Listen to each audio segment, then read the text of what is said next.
Our heads in prayer. Let's bow our heads in prayer. Every head is bowed and our eyes closed. Let us examine ourselves if we have personal sins in our soul, sins like mental attitude sins, lingual sins, or overt sins. So let us rebound, confess, homologeo, meaning name, cite, enumerate, admit, acknowledge. That is in 1 John 1:9. So we will all be in the same frequency, we'll be filled by God the Holy Spirit and be back into fellowship with God to take in, ready to take in Bible doctrine. Therefore, let us pray.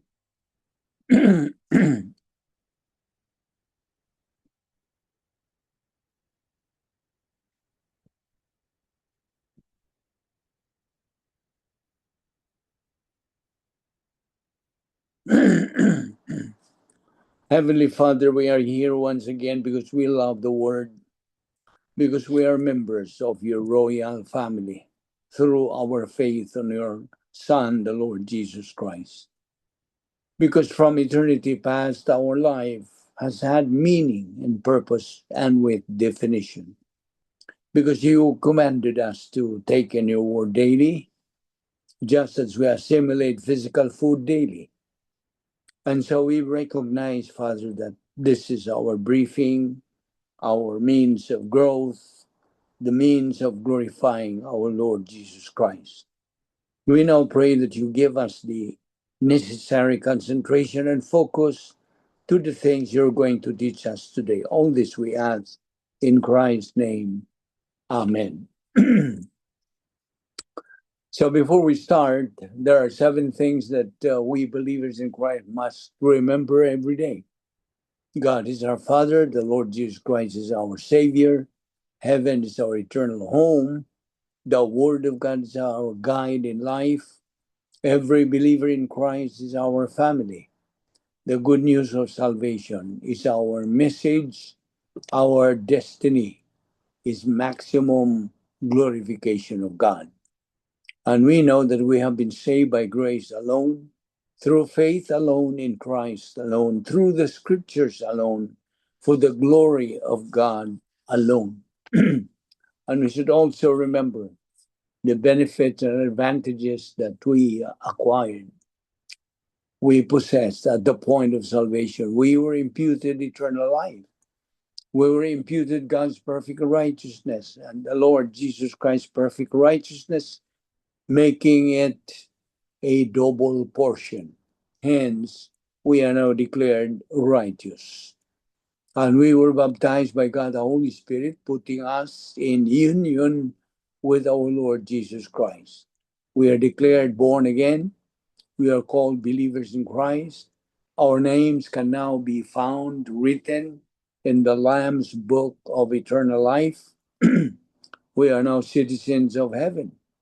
Heaven is our eternal home. We became children of God.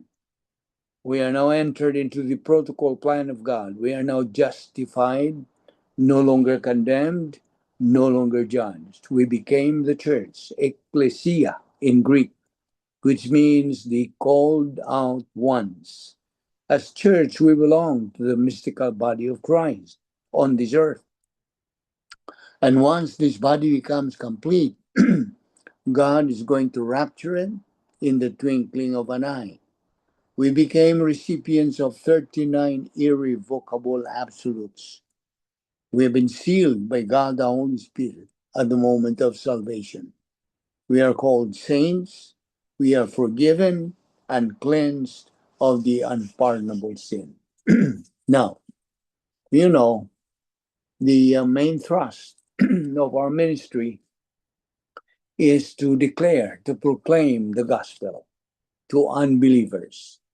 So if you have friends, relatives, members of your family who are still lost, who are still unbelievers, this is for them. This is to remind them how important and most indispensable to know and to learn the knowledge about the gospel. Now, I'm saying to you the following things. Sometimes people say, it doesn't matter who I am, where I am from, or the color of my skin.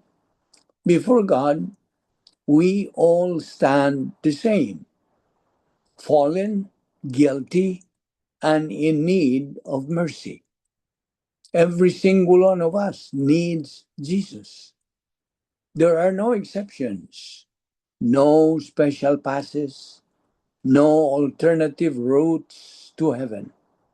Without Him, we are lost. So time is running out. Life is fragile. Eternity is real. Today, therefore, is the day of salvation. So God calls you to repent, turn from your sin, and come to Jesus now before it's too late. This is uh, God's message to you. So you can be saved from going to the lake of fire. The Lord Jesus Christ is the only way, the only truth, and the only life.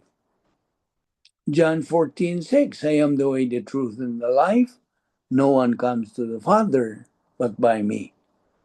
In Acts 4:12, neither is there salvation on any other, for there is none other name under heaven given among men whereby we must be saved. In 1 Timothy 2:4, there is one God and one mediator between God and men, the man Christ Jesus. Therefore repent. Repent, O people. Without Christ we are lost. Without Christ Jesus we have no life and no resurrection, and unless you repent, you shall burn. As believers in Christ now, if you have made that most important decision, we should spend our time left in fulfilling the Great Commission of Matthew 28:19 to 20, where we are called to go, make disciples, baptize, initiate into the faith, and teach, nurture, and guide. The core is sharing, proclaiming, and declaring the good news of salvation through faith alone in Christ alone to all nations, making disciples and teaching them to obey God's commands. It's about spreading God's love, redemption, and kingdom message to the world. Now, when it comes to salvation, it does not depend on church hierarchy. As a certain Joaquin Cabagnot once said, salvation does not depend on church hierarchy. Acts 16:31, believe on the Lord Jesus Christ and thou shalt be saved, you and your household. Salvation comes through belief, not through any official church office or hierarchy. In Romans chapter 10, verse 13, for everyone who calls on the name of the Lord will be saved. So faith in Jesus alone is sufficient for salvation. Sacred tradition and the magisterium are not required according to Scripture, because salvation is a gift of God. Since it is a gift, it's not earned or mediated by human authorities. Now, you should have that saving faith. Believing is not enough if the belief produces nothing. James addresses people who say they believe, but that belief never changes their life. James chapter 2, verse 9, it says, thou believest that there is one God. Thou dost well. The devils also believe and tremble. Even demons believe in God, but they do not obey Him. So a person who only mentally believes but never follows Christ has no saving faith. Now remember, the lake of fire is the destination of all unbelievers, no exception. This is the final abode for unbelievers, Satan, and fallen angels, who are all condemned to eternal separation from God. Now, what are the synonyms of the lake of fire? Well, we have eternal fire, Gehenna, hell. While the lake of fire was originally prepared for the devil and his angels, it is also the place of eternal punishment for the unbelieving dead. Matthew 25:41. This locale of unquenchable fire and brimstone, sulfur, is not presently occupied because the time has not yet come for the condemned to be sent there. Revelation 20:10, Revelation 21:8. Now, the first to enter will be the two most evil dictators of history, the beast and the false prophet, who will be thrown alive into the lake of fire at the end of the tribulation. Revelation 19:20. The two will reside there alone until Satan and the fallen angels join them at the end of the millennium. Then all human unbelievers of history, temporarily residing in torments, because they are right there, will be resurrected to the last judgment and cast into the fiery lake. Unbelievers who presently reside in torments are already eternally condemned because they died physically without accepting Jesus Christ as Savior. So to spurn the one who died on the cross is to reject the only path to salvation and eternal life. John 14:6, 1 John 5:11-13. Now, these unbelievers already suffering in the temporary place of torment, Luke 16:19-30, will ultimately meet the agony of the second death, perpetual spiritual death, and separation from God in the lake of fire. Now, you should know that the lake of fire, or Gehenna, or hell, is not a place of annihilation, since both the beast and the false prophet are alive when Satan and his angels join them. Revelation 20, verse 10. Every unbeliever will live there forever with human life in the soul and in some type of indestructible body designed for maximum suffering. They will not lose consciousness once they reach their destination, but instead will be tormented day and night forever and ever. Revelation 20:10b and cross-reference Revelation 14:11. Anyone who has heard screams of people burning in fire on earth can imagine the agony. For instance, some World War II soldiers report rushing to the scene of a crashed bomber to find the wreckage ablaze and the crew trapped inside, begging and shrieking, "Kill me! Shoot me!" before finally burning to death. The difference in the lake of fire is that the screams never stop. There is no dying. There is no relief for these souls that live on forever in the place where their warmth does not die and the fire is not quenched. Mark 9:48. The description of the lake of fire are starkly horrific. Without a doubt, the terrible reality of eternal judgment emphasizes the importance of faith in Christ during this lifetime. So behold, now is the acceptable time. Behold, now is the day of salvation. As 2 Corinthians chapter 6 verse 2 says, in the time of my favor I heard you, and in the day of salvation I helped you. I tell you, now is the time of God's favor. Now is the day of salvation. Now,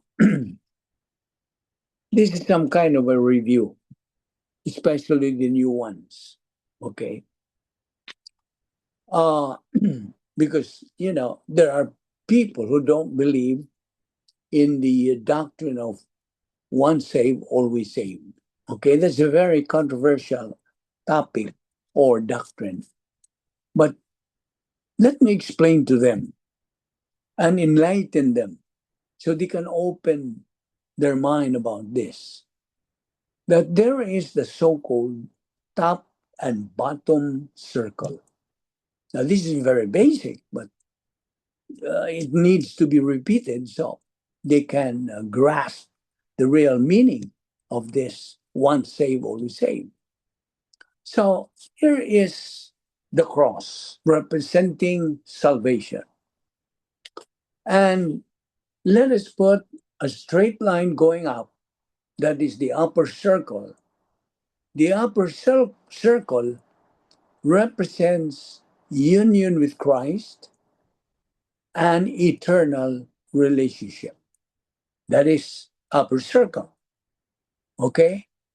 Besides, it is the status of believers in top circle in permanent. And it is permanent. Okay? Well, that's why it is say once saved, always saved. Because that is family relationship. Once you believe in Christ, then God, the Holy Spirit, picks you up and puts you in union with Christ so you can be united with Christ for all eternity. That cannot be removed. Nobody can pluck that out from the hand of God. Once saved, always saved. That's it. That is on the top circle. Okay? The top circle is the status of a believer. And that is permanent. Okay? Follow me very well. Let's go to the bottom circle. Okay? Here's the cross again. And then let's put a straight line going down to the bottom. That's the bottom circle.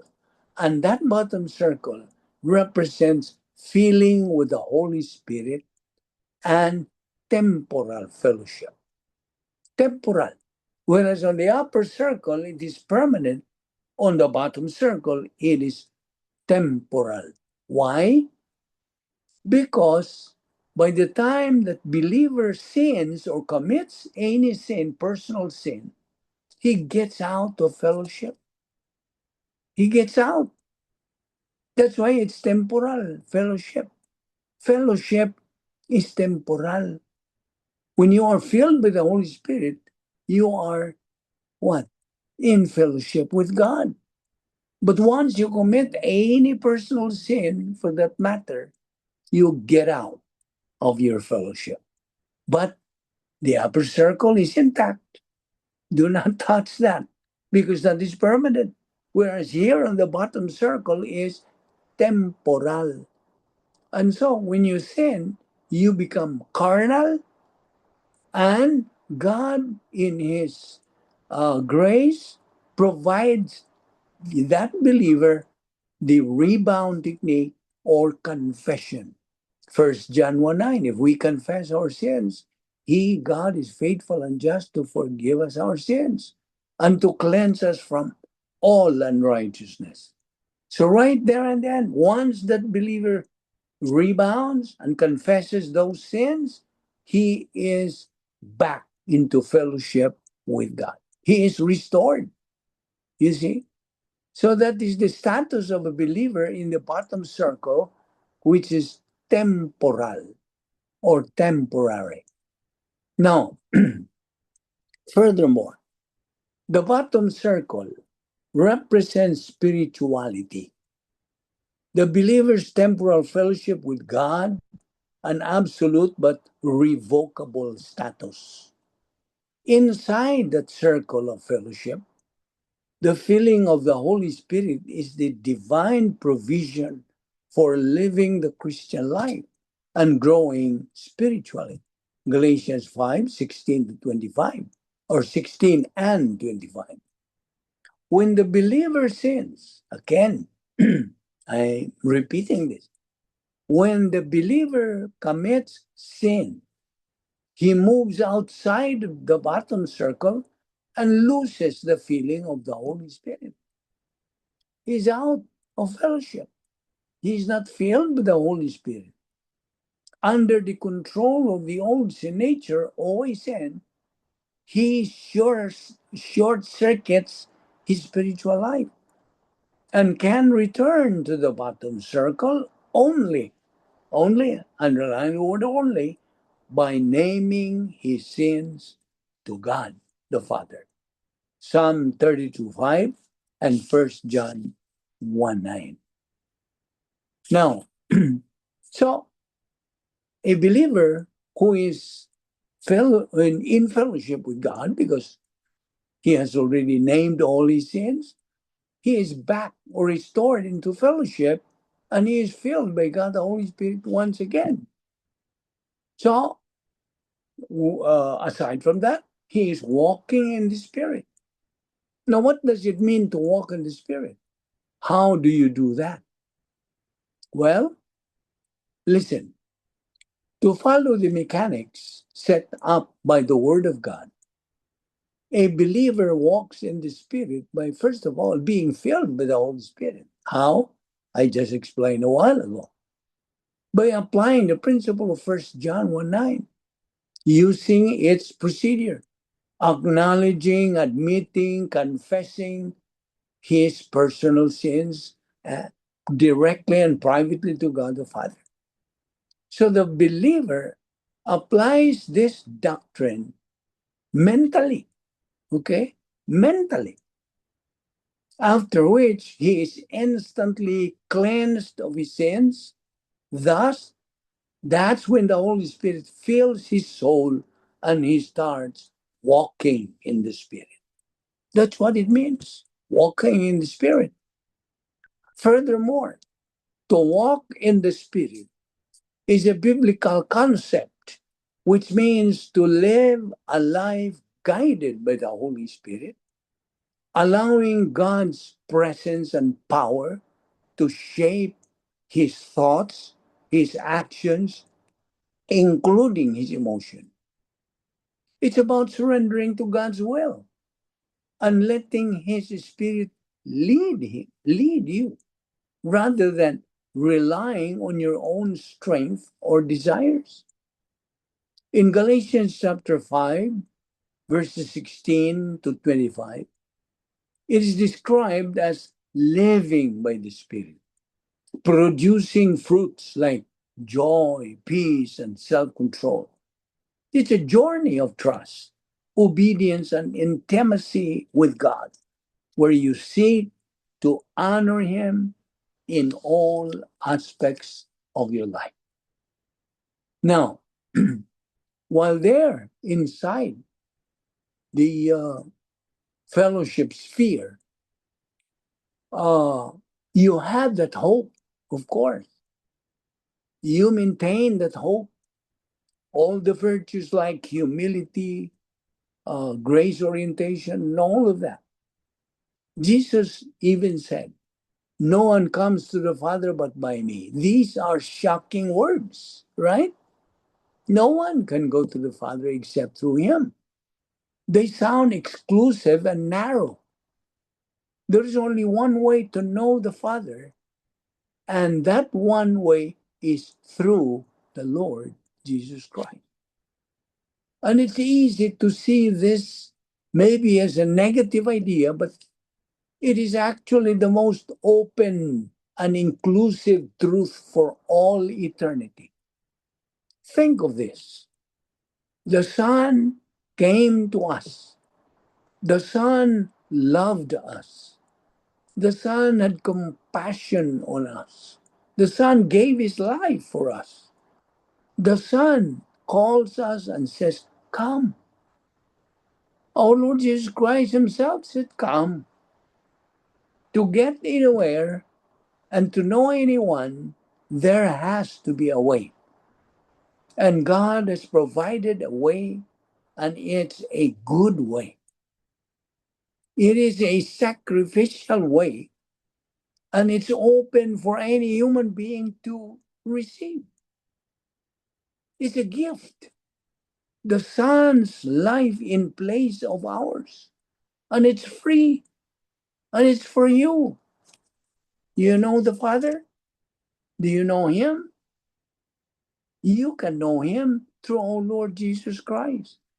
Always remember there is hope with God. Hope and faith, they go together. These are things that happen to you while you are in fellowship with God. You're walking in the Spirit, walking in the light, not in darkness anymore. Now, and so faith comes by hearing. See? Your faith has been developed because you keep on hearing. You keep on plugging into Bible doctrine, the mentality of God, his divine viewpoint that comes into your mind. So faith comes by hearing, and hearing by the word of God.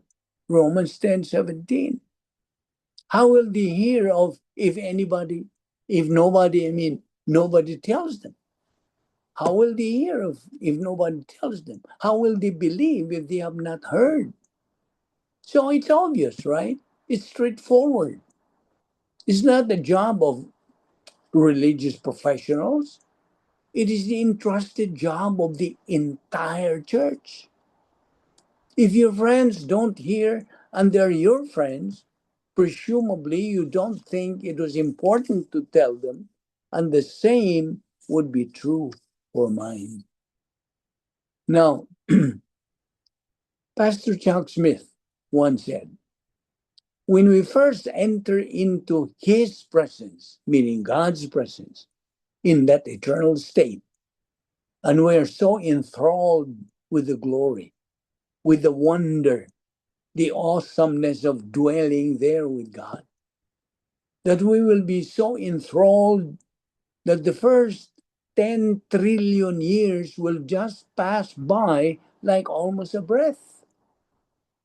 Whenever I think of eternity, I think how foolish for a man to sacrifice that eternal kingdom of God for a moment of pleasure and sin while he is living in this planet Earth.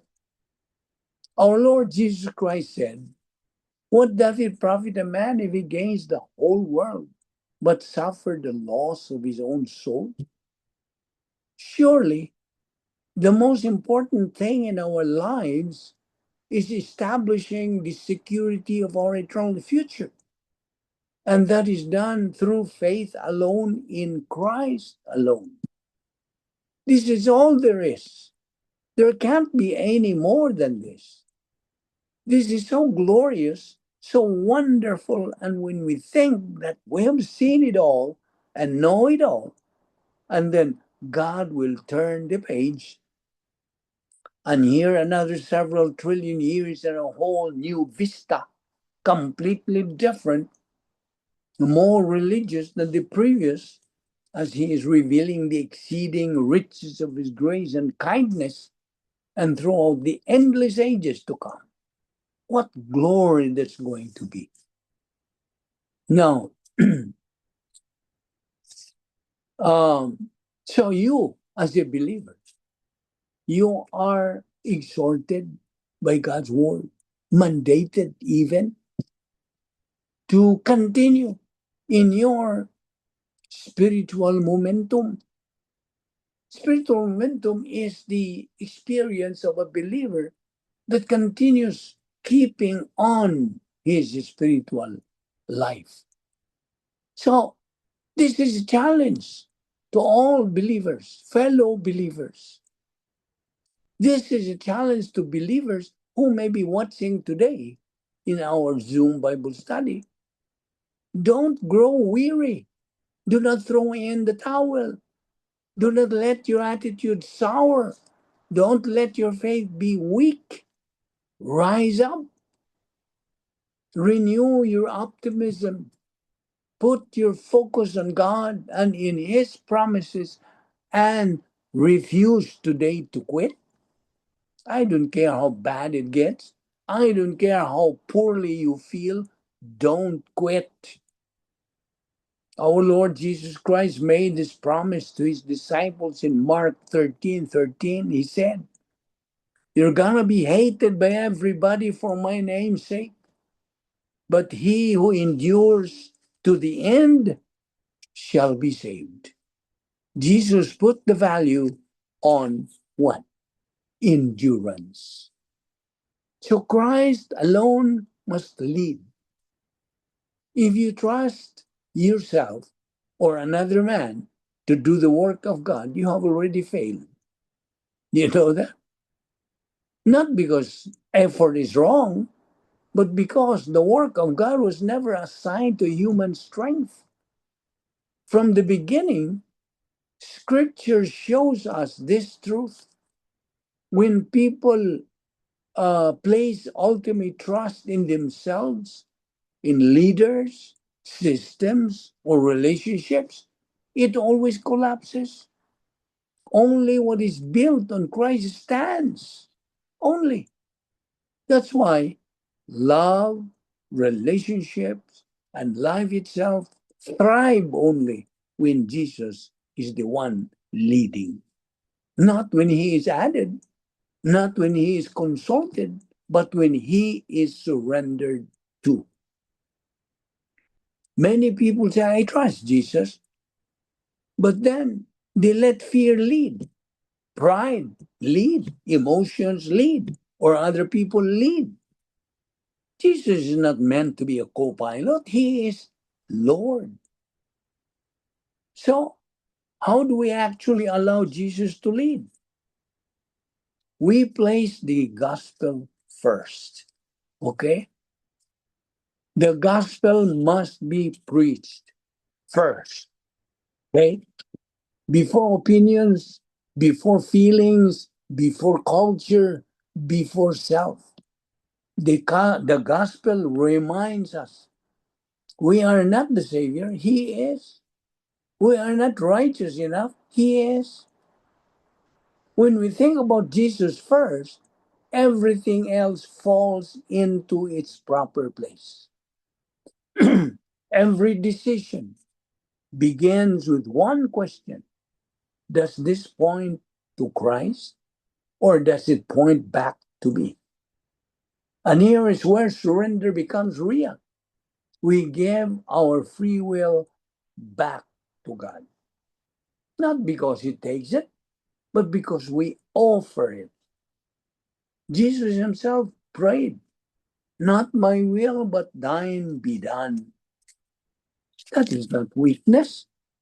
When He did that, that is trust at its highest level. When our will becomes God's will, love stops striving and starts resting. Relationships stop demanding and start serving. Now, with faith being performance, faith, I mean, stops being performance and becomes dependence. This is what it means to follow Christ. Not self effort, not self reliance, but Christ alone. Now, finally, regarding this to you, unbeliever, a certain Joaquin Cabagnot once said, Catholics are not the true worshippers of Christ. The apostles never made statues of Jesus. They never. The apostles never painted Mary, never carved angels, never created icons, never built shrines, never prayed to saints, never bowed to images, or used physical mediators. There is zero New Testament evidence for any of these practices. Not one apostle did these things. Not one command exists for these things.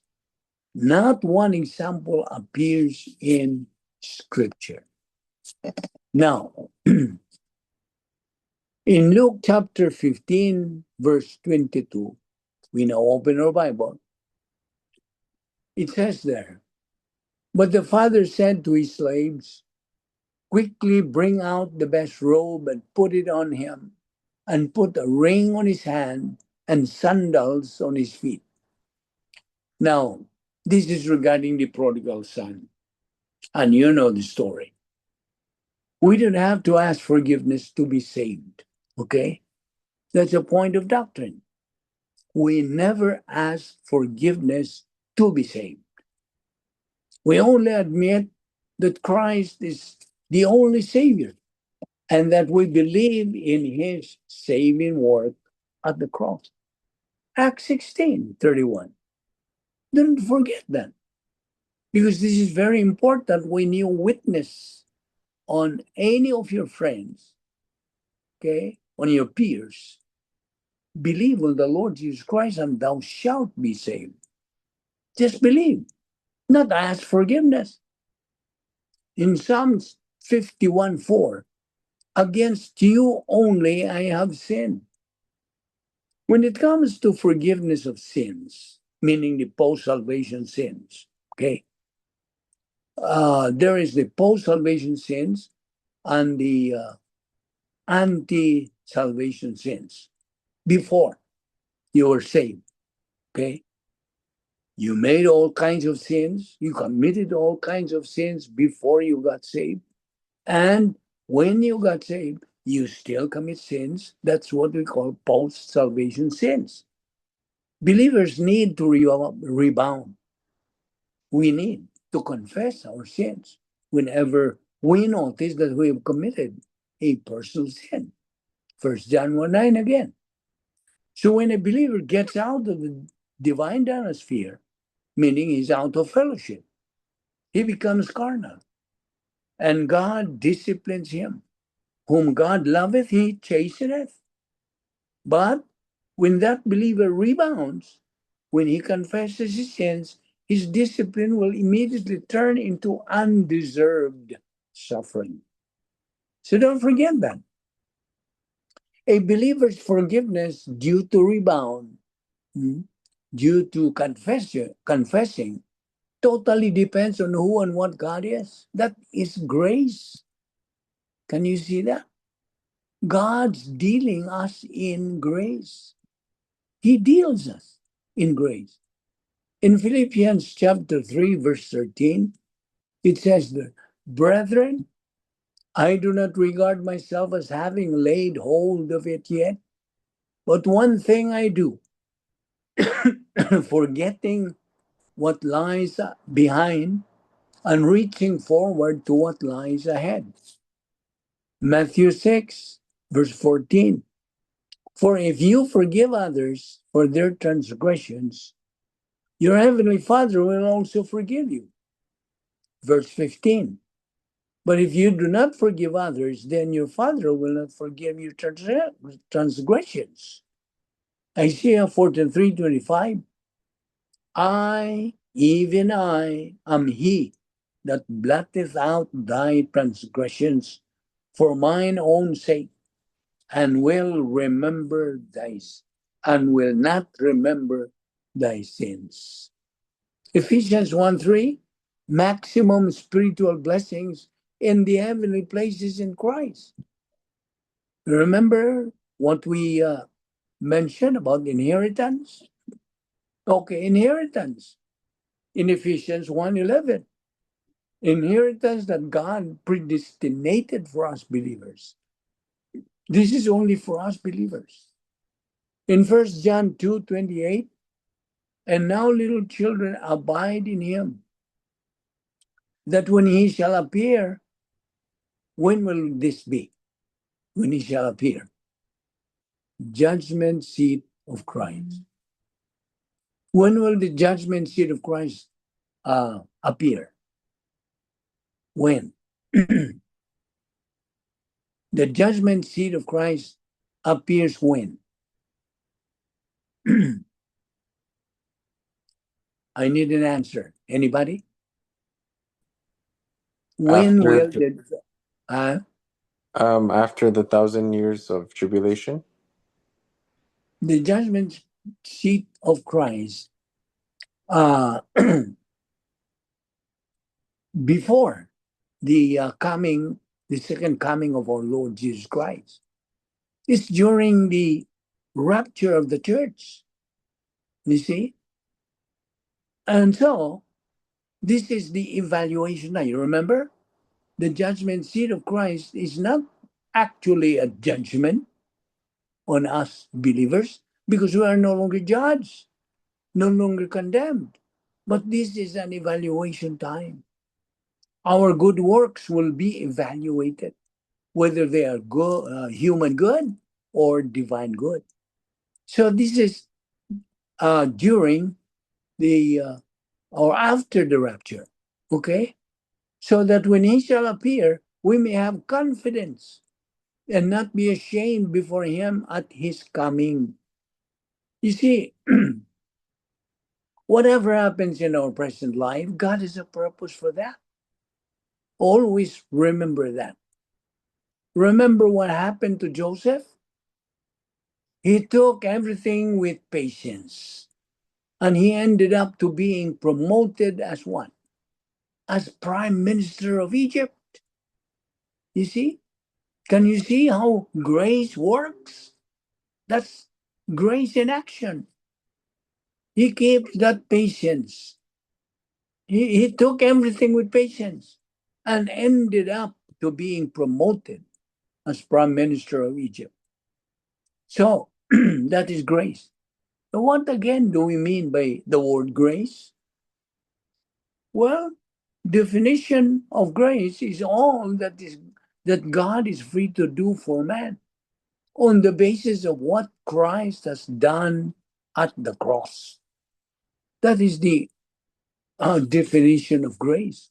I repeat, grace is all that God is free to do for man on the basis of what Christ has done at the cross. Now, of course, the Bible scholar also said that grace means God's gift to me, received by faith, available to everyone, comes through Christ, extended for all eternity. In short, grace is what we do not deserve, we do not work for, and we do not earn. Or it is God's undeserved favor to man. You see, it is grace that we are still alive right now, at this very moment. It's all grace. So if someone asks you, why are you still alive? How will you answer him? It's grace. Because grace is likewise defined as the plan of God. See, it can be interchanged. The grace is the plan of God, and the plan of God is grace. Hence, we believers are still alive right at this moment because God has a plan for our life. That's why. Now, for you unbeliever listening to this Zoom Bible study Monday edition, God has a plan for your life. That what? What is his plan? That you get saved. That is God's plan for your life. In fact, God has 7 declared wills for the human race. That all members of the human race be born again. That all born again believers be sanctified, that all born-again believers be controlled by the Holy Spirit, that all born-again believers give thanks for everything, that all born-again believers trust in the Lord, that all born-again believers suffer. There are two kinds of suffering: suffering for blessing and suffering for discipline. And then be productive. That is God's declared will. You see? So you can see that number one is God's declared will is that all people be born again, be saved. That is God's number one plan, declared will for all members of the human race. And once a person gets saved, he is now supposed to grow in his spiritual life. Not that he just stopped there, because there are people who philosophize once they get saved. Okay, I'm saved. That's what you said. I'm saved because I believe. Okay. Bye-bye, God. See you in heaven. No. God does not want you to do that, because the next number of God's plan is for you to grow in grace and knowledge of our Lord and Savior Jesus Christ. How? By doing what we are doing. Studying God's word on a daily basis. Taking in his word, his divine viewpoint, and become part of our life. You see? 2 Peter 3:18 is God's mandate to a new believer. Let your soul grow. Okay? So, 1 Timothy 2:2, for kings and for all that are in authority, that we may lead a quiet and peaceable life in all godliness and honesty. Verse 3, for this is good and acceptable in the sight of God, our Savior.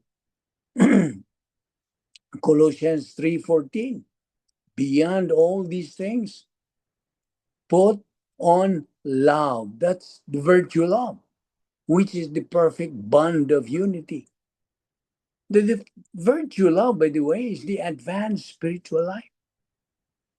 It is love that God has provided. Remember the verse? We love him because he first loved us. Romans 5:8, but God demonstrates his own love toward us in that while we were yet sinners, Christ died for us. That is unlimited atonement. Believers should have rapport. What is rapport? Personal, harmonious relationship with God. And this can only be developed as you continue pushing on, advancing in your spiritual life. Remember, we are facing God's justice, love, and righteousness. These are the three characteristics or attributes of God that we are facing. We are facing these three: justice, love, and righteousness. And so this rapport started at the point of salvation, continues in phase 2, where we are right now. Phase 2 of God's plan, believer in time, and ends at the terminus, phase 3 of God's plan for our life. Remember the 3 adjustments that we members of the human race have to make towards God. You remember them? Satjog, salvational adjustment to the justice of God. Ratjog, rebound adjustment to the justice of God. And Matjog, maturity adjustment to the justice of God. These are the 3 adjustments that we have to make towards God. Love, personal love for God is vertical, by the way. It goes up. Whereas our love for all mankind or any member of the human race is horizontal, impersonal love for man. If a believer only has human love, pseudo love, that is pseudo love. It originated from self-justification, self-deception, and self-absorption. You remember the 3 arrogant skills? This kind of believer has no virtue love. You see? He has no virtue love. So Colossians chapter 3 verse 14 says, beyond all these things, put on love, which is the perfect bond of unity. That is virtue love. See? Maybe this is your first time to hear this term virtue love. It has never been explained. It has never been included in sermons of pastor teachers. No. Virtue love is part of the doctrinal terms that we are using. Now, Colossians chapter 3 again. When the Bible talks about love, this kind of love is virtue love. I repeat that. What is virtue love? It is a byproduct of the advanced spiritual life. Once you advance in your spiritual life, then you can experience that kind of love, virtue love.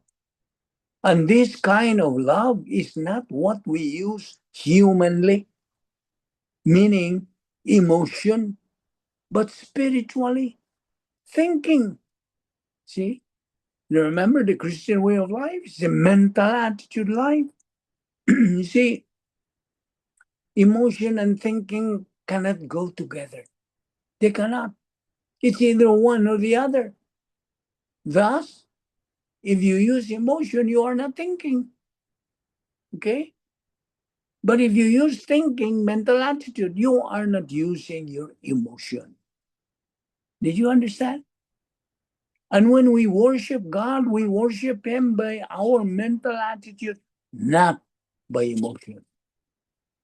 Remember, love is related to God.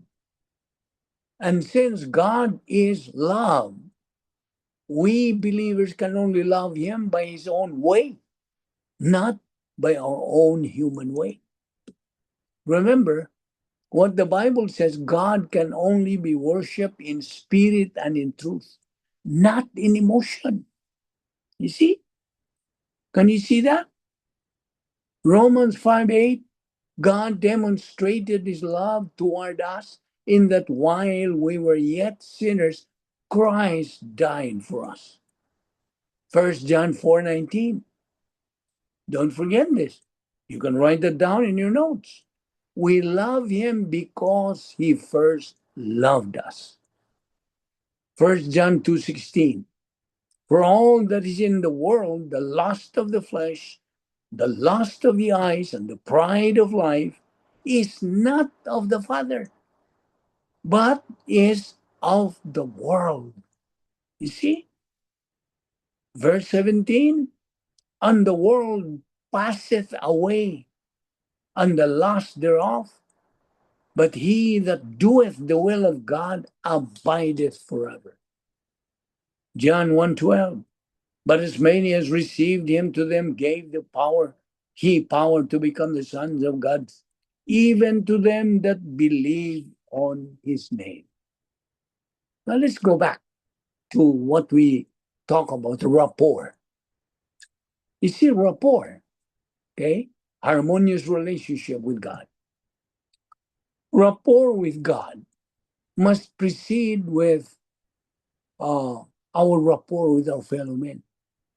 It should be in God first, okay? Rapport with God must precede our rapport with our fellow men. Remember, our love with God is vertical, but our love with man is horizontal.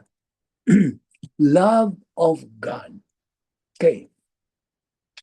When we talk about love of God, this is not talking about emotion, it's a mental attitude. Always remember that.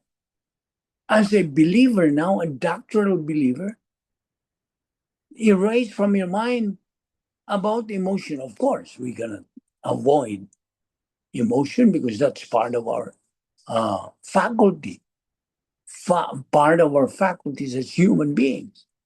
We have to use it, whether we like it or not, because God has given that. But God says, don't make it as your priority. You can use it once you have Bible doctrine in your soul. Emotion becomes wonderful to use. You see, it's different from no doctrine at all.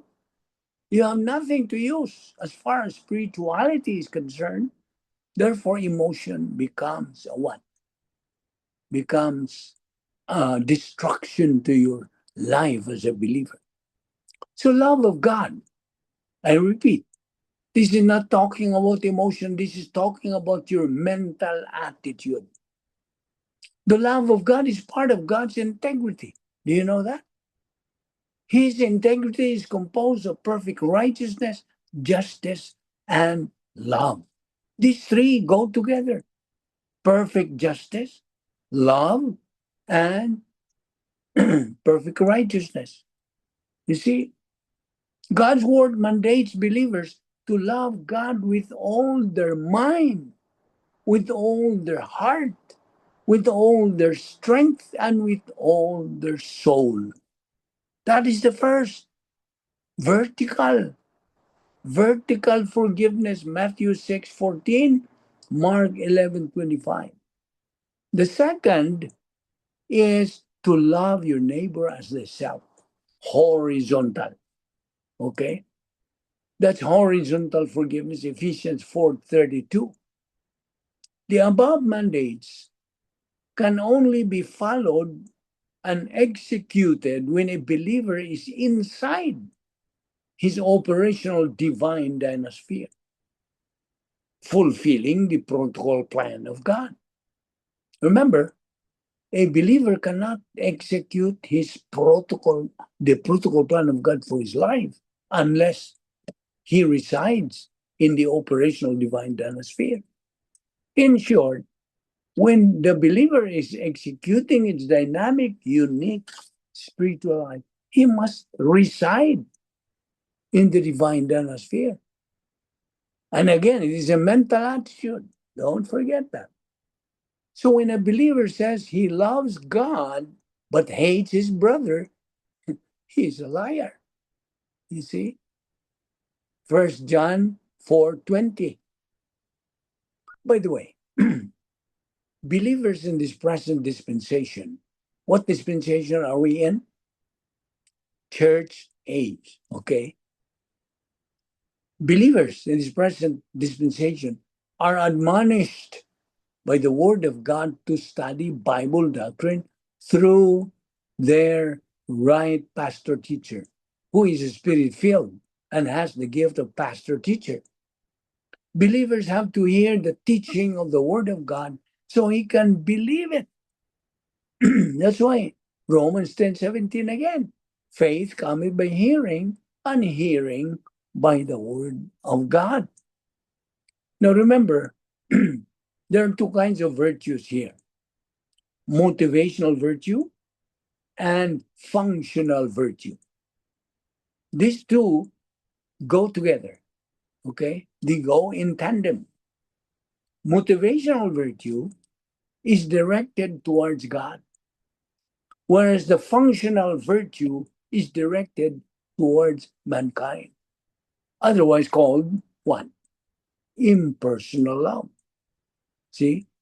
So the motivational virtue, which is directed to God, this is otherwise called personal love for God. Okay? Whereas the one directed to mankind, the functional virtue, is called impersonal love. But let us always remember that these two kinds of love are the byproducts of a believer's persistent, continuous residence in the operational divine dynasphere. Because outside of the divine dynasphere, a believer has no way to experience the above two kinds of love. No way. You see how critical is that? Again, motivational virtue and functional virtue are part of virtue love. We have been talking about all these virtue love, kinds of love. That is it. These two. Remember, motivational virtue and the functional virtue are part of virtue love. Now, in another point, God established 4 divine institutions. You remember? What are the 4 divine institutions? Name one. There are 4. 4 divine institutions that God established. Anybody who can recall? I'll give you one. Volition is number 1. What is number 2, number 3, number 4? Provisions. Provisions. No. There are 4 divine institutions that God has established, and that Satan and his demons want to destroy it. You see, God has established this. Volition is number 1. What is Family. it? Family. Well, I can accept it, but before family, what comes before family? Marriage, right? Okay, so this is the sequence. Volition. What's the other name for volition? Free will. Free will. Okay. Number 2, marriage. Number 3, as Ken mentioned, family. What is number 4? Be? Number 4? Try to recall. You cannot recall anything you do not know. That's why it's presumed that you know this. This is a review. Volition, marriage, family. The 4th is nobody can answer. Nation. Okay? Nation is the 4th. This is Satan. Who is Satan? It is God's arch enemy. Is on the run to destroy these 4 divine institutions. He wants to destroy your volition. You see? He distracts you from studying God's word. He's destroying, he's damaging your volition. And then you have marriage. He is on the run to destroy marriage. There's so many divorces nowadays. What else? The family, destroying the family. And then number 4, the nation. And so these 4 divine institutions, Satan aims to destroy them. You already know that Satan's policy is evil. Evil, that's his policy. Remember Colossians 3:14? Beyond all these things, put on love, which is the perfect bond of unity. And so in verse 15, let the peace of Christ rule in your hearts, to which indeed you are called in one body, and be thankful. Remember, love for God precedes love for mankind. It should be the first. God should be the first. This kind of love is what the Bible calls virtue love. Don't forget that. You may write that down in your note. This is virtue love. This virtue love is a state of mind. It's right here. It is a mental attitude love. You see? And this is developed through the persistent and consistent study of God's Word. You see, you will notice and you can discern right away that you are now growing once you can experience all these things that I'm talking about. See? This is developed again through the persistent and consistent study of God's Word. Without Bible doctrine resident in your soul, it's hard for you to develop this kind of love. It's hard. I can tell you, it is hard. Why? Because this is what God intends for us to attain, to acquire. See? Now, most of human love is actually occasional love, right? Meaning, if the person or object of your love is lovable, we love. But if not lovable, we don't love. You see? You know what I mean? So 1 John 4:7, beloved, let us love one another, for love is from God.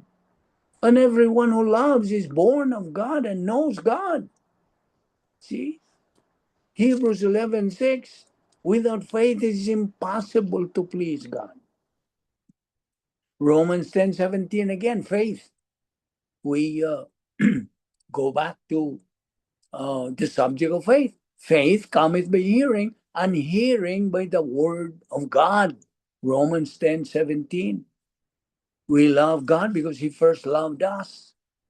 We always repeat and repeat that, so it will sink in to your mind. When did God first love us? When?